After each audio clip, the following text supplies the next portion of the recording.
Karen, welcome back. Welcome back to F.A.C.E. Can you get your audio going for me? I still Sorry, see I had you. you on mute. There we go. All right, Karen, welcome back. How have you been? Good, really good. So All I'm right. hoping you can share one of your charts, maybe the SPX and the USD JPY. Okay. All right. So full moon today, does that mean anything to you?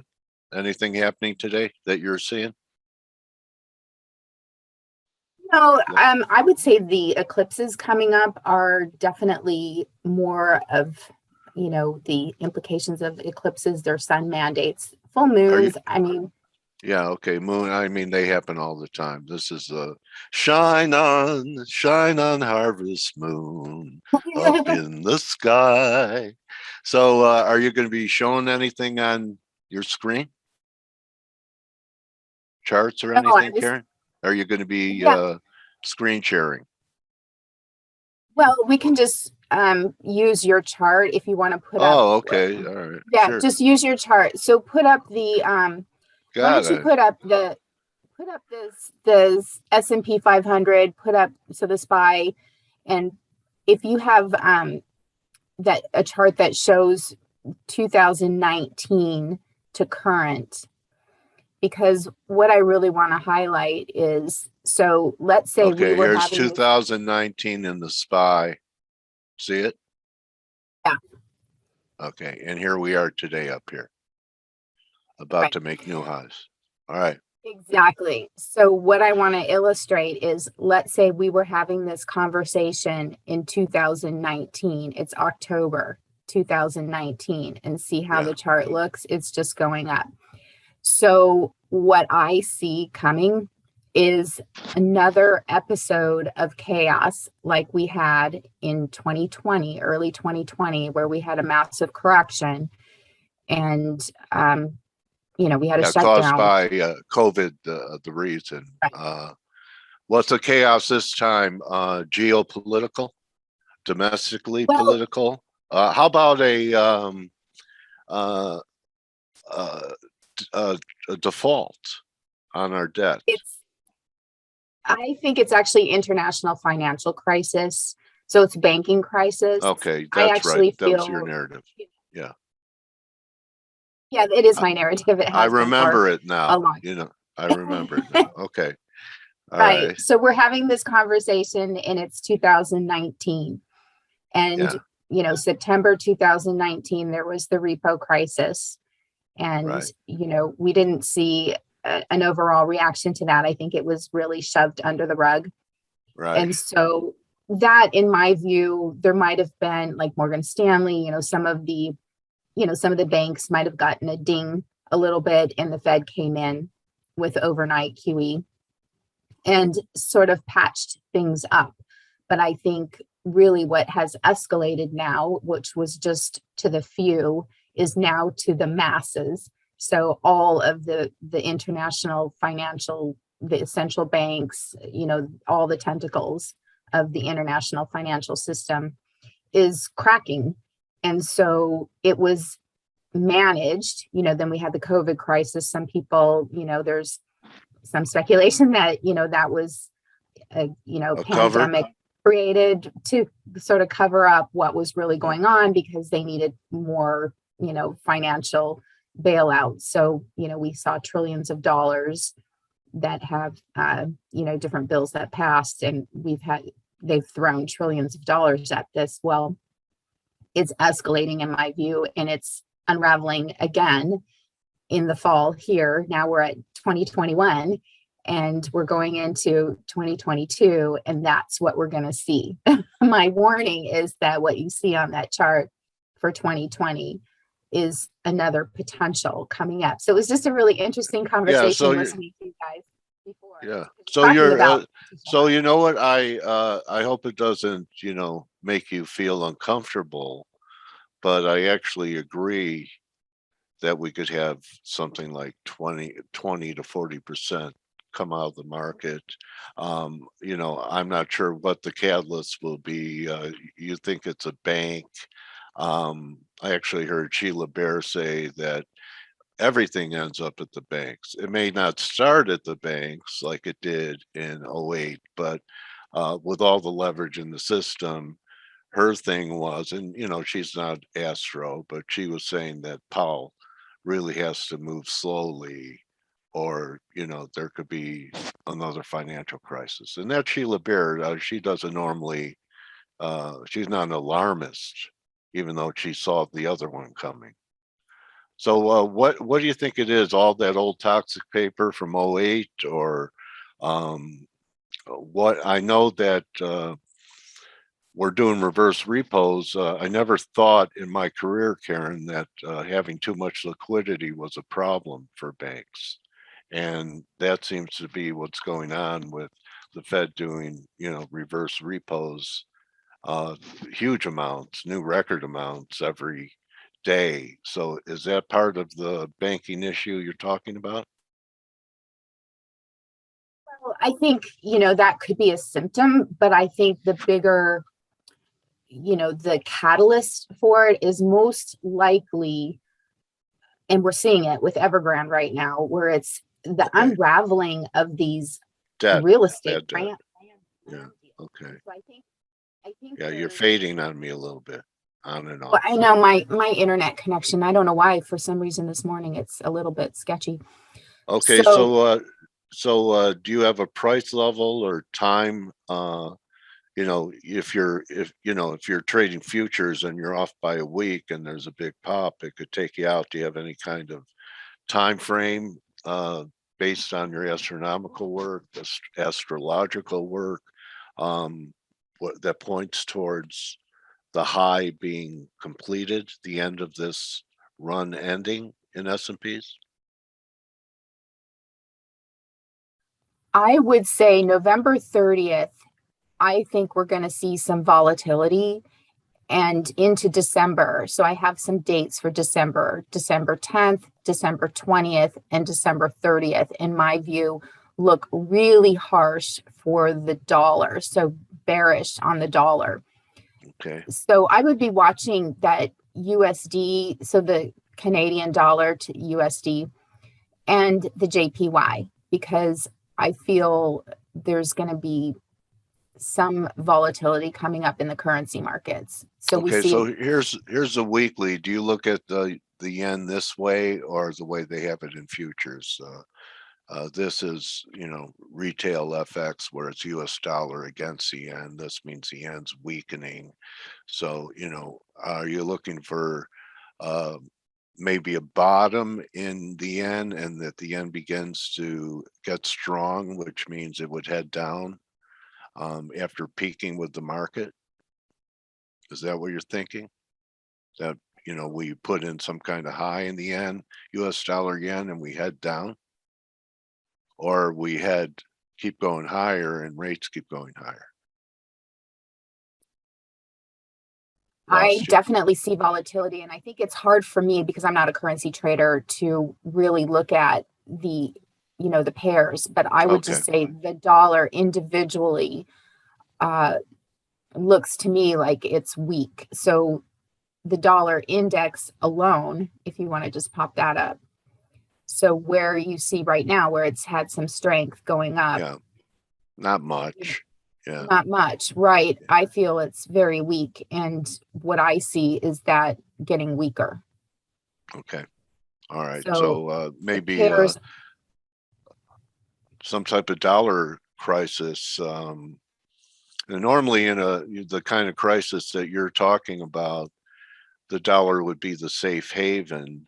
But this time it's different. The dollar and dollar denominated assets are all going to get smashed, and US dollar yen goes down, to strengthens as a safe haven asset. Am I reading you correctly now?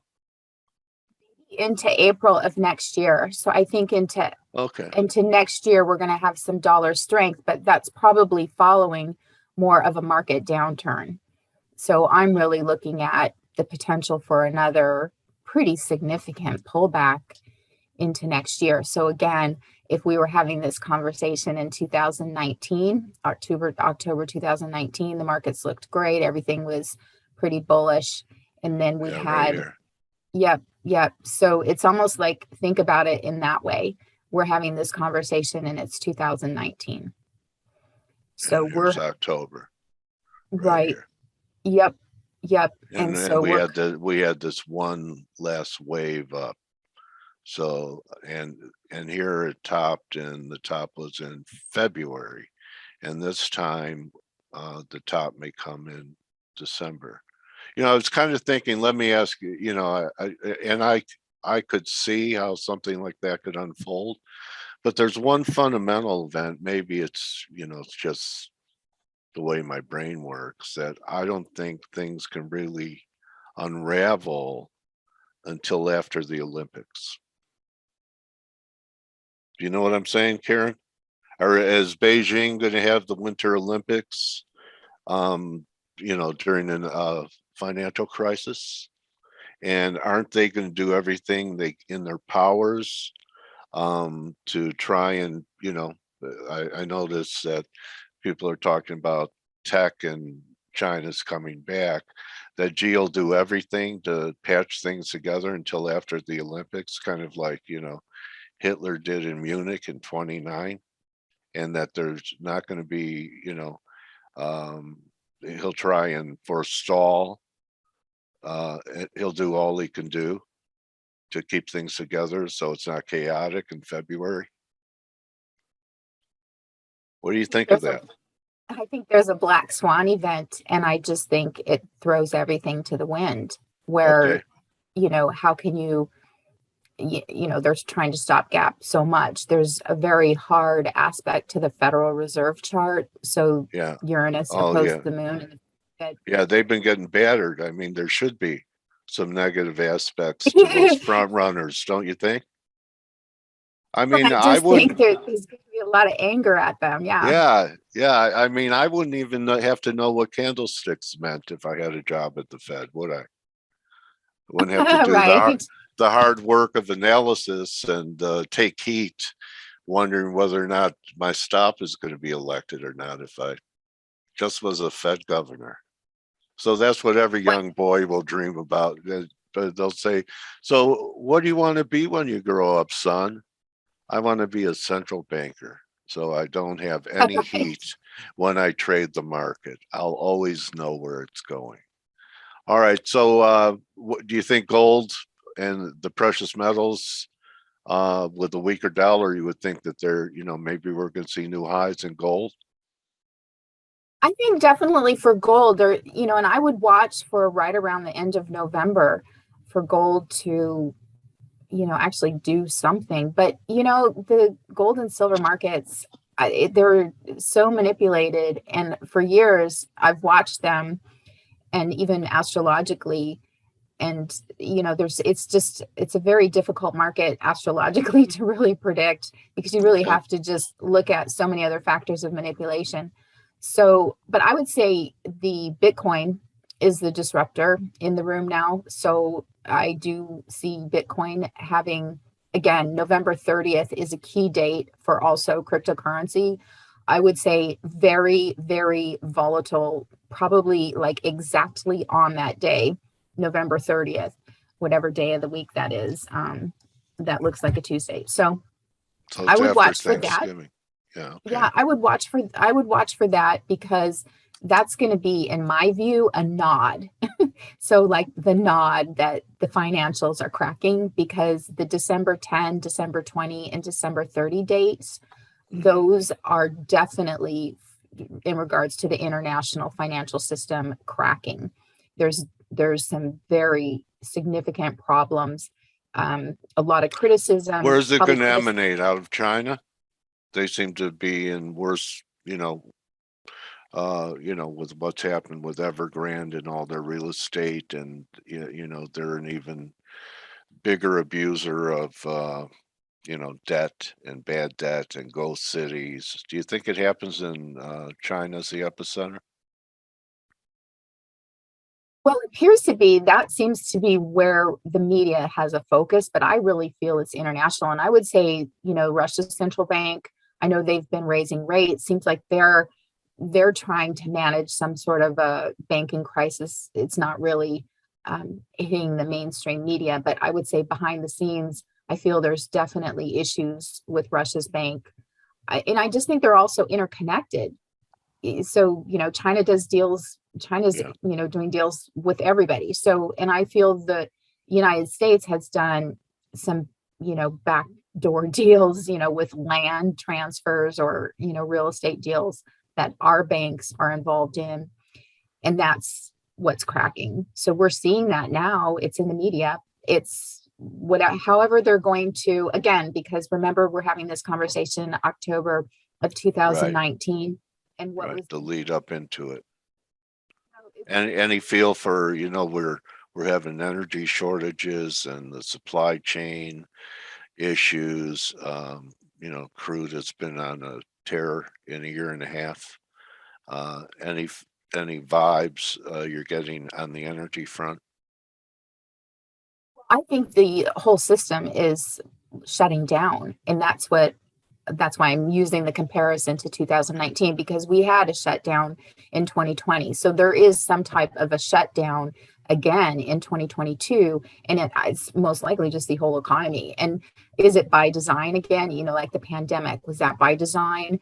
Is the economy, the flow of goods and services being disrupted? You had a guest on just prior, you were talking about that problem just with retail, small retailers being able to even get materials Yeah, or plague swiped. supplies.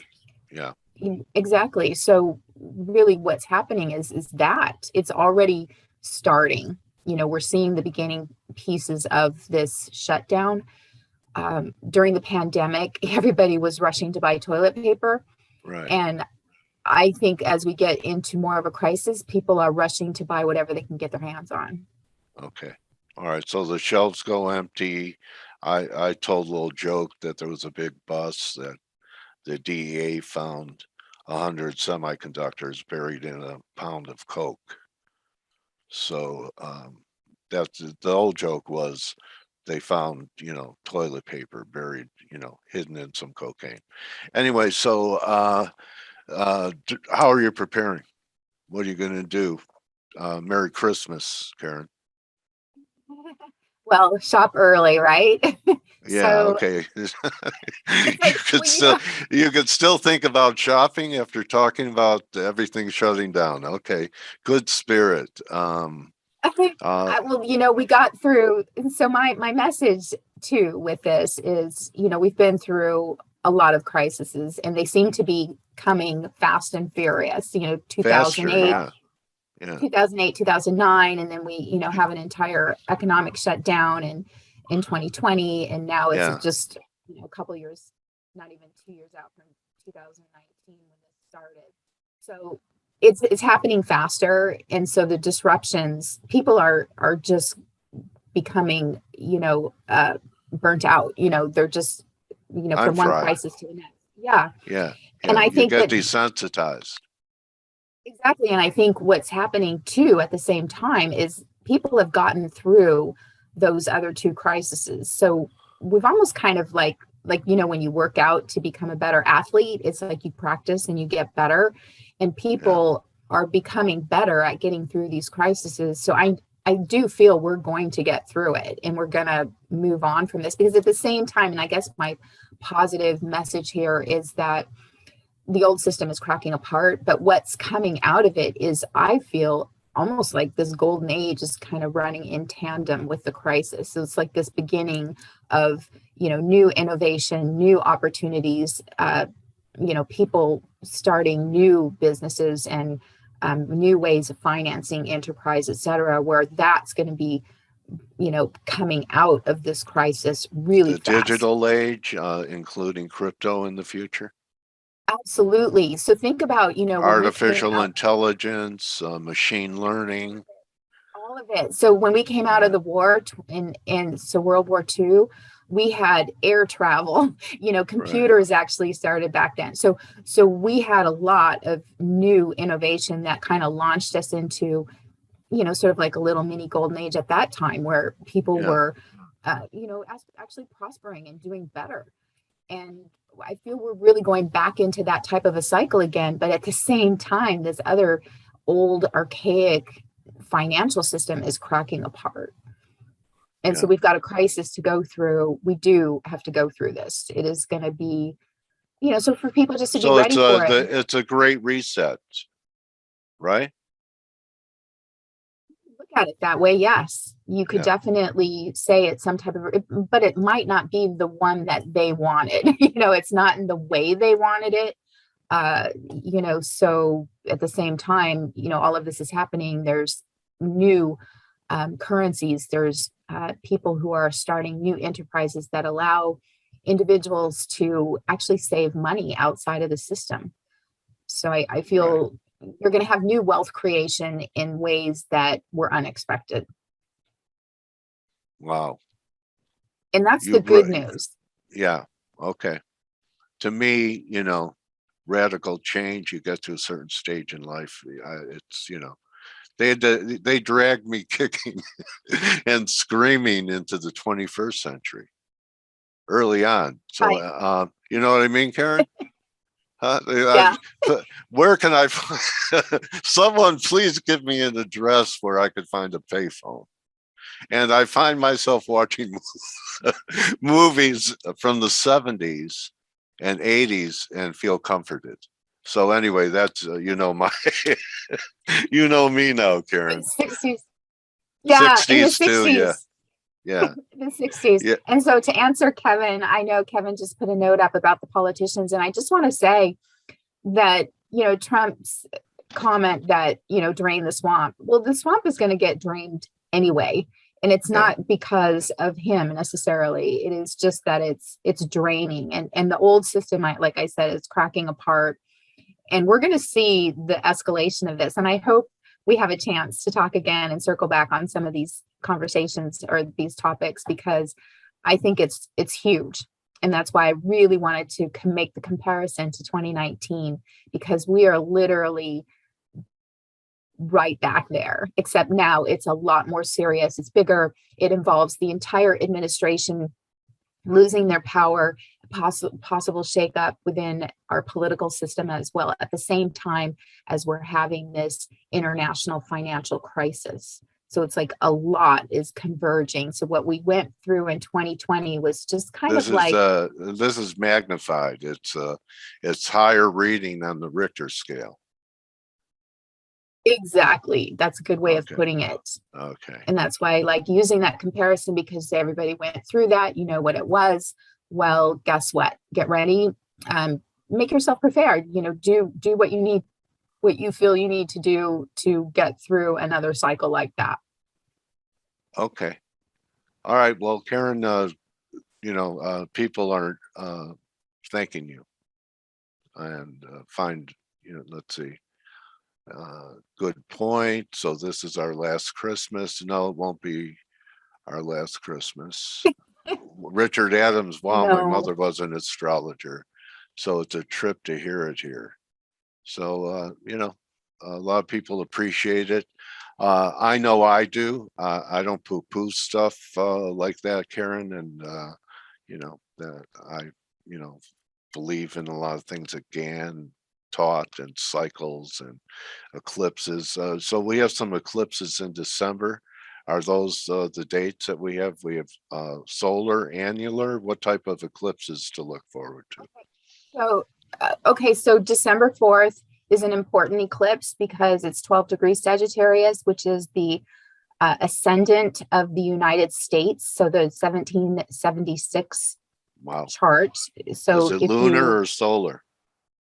It's solar eclipse. So that's a sun mandate. And it's actually positive for the people of the country really starting to get it. And like I said, they've been through these crises now, and it's like they're getting to the point where they're figuring it out, okay, we went through that last episode and it looked pretty unnecessary.